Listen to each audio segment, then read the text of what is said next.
Winter was coming to the island of Sodor. The morning ground was covered in crisp white frost. Thomas and Emily were happily chuffing up and down the line. Thomas was enjoying pulling Annie and Clarabel. He thought he was doing a grand job. But Emily had other ideas. She thought he could be doing an even grander job. So Emily decided to help Thomas by telling him what he was doing wrong.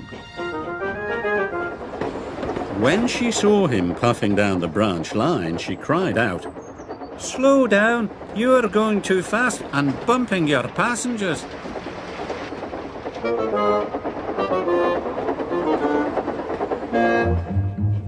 Later, Emily saw Thomas by a bridge.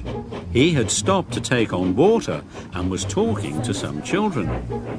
"Stop talking to the children," said Emily. "You are working and they will make you late." "I'm never late," said Thomas huffily. "There's always a first time," said Emily cheerfully, and she puffed away. Thomas was cross. He loved talking to children and thought Emily was being a big bossy buffers. Annie and Clarabel agreed. "I am never going to listen to Emily ever again," said Thomas. "So there."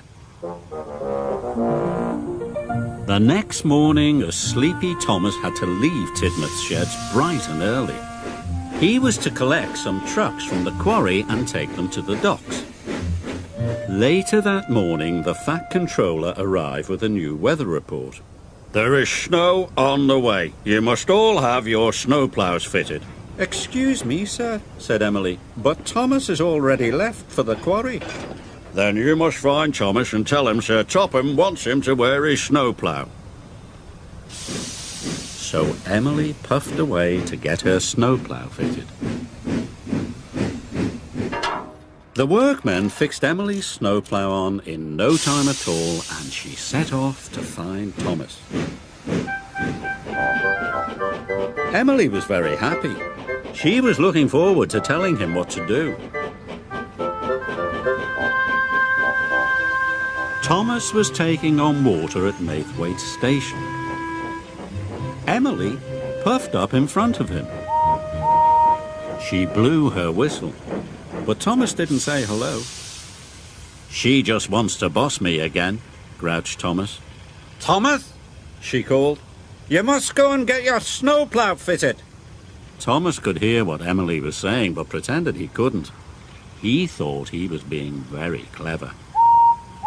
So Emily tooted even louder again.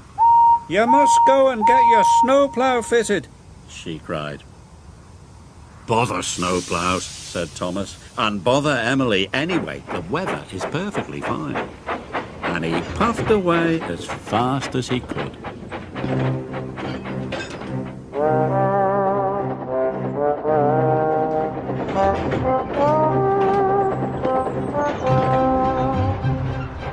Thomas delivered the trucks to the quarry,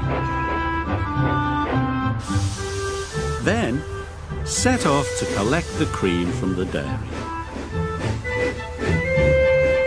Everything was going well. But soon the clear blue sky was eaten away by dark clouds. "They look like snow clouds to me," said his driver.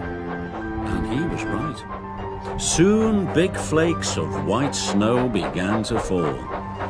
Then the snow gathered into drifts and covered the tracks. "Cinders and ashes!" cried Thomas as his wheels began to slip. Snow fell all over the island. Emily cut safely through the drifts with her snowplough. Thomas will be in trouble now. Emily was right. Thomas was working harder and harder, but he had to go more and more slowly. "We can't go on," said his driver. Thomas pulled to a slow, sad stop by a signal box. And his driver went for help. It snowed and snowed, Thomas felt very cold and twice as miserable.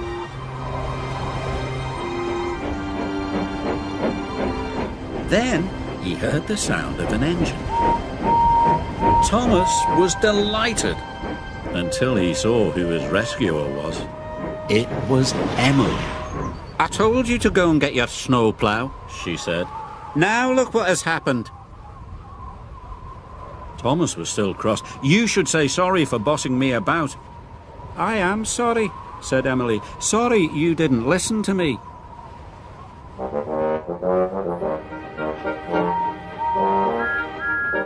Emily and Thomas chuffed into Tidmouth's sheds. The Fat Controller was waiting. He did not look happy. "Emily, you must take Thomas to get his snowplow fitted at once," said the Fat Controller sternly. "You must learn to listen." Thomas felt bad. He didn't know it was the Fat Controller who wanted him to wear his snowplow. Emily felt bad too. She didn't like seeing Thomas in trouble. "I'm sorry, sir," said Emily. "I forgot to tell Thomas it was your idea." "You mean I have two engines that don't listen?" boomed the Fat Controller. "Well, I never. Emily, you must take Thomas to get his snowplow fitted at once." Soon the work was finished and Thomas was wearing his snowplow. "Thank you for owning up," said Thomas. "You are a very good friend." "That's all right," said Emily. "You're a good friend too, but next time if you want to stay out of trouble, just do what I say." Even Thomas had to laugh.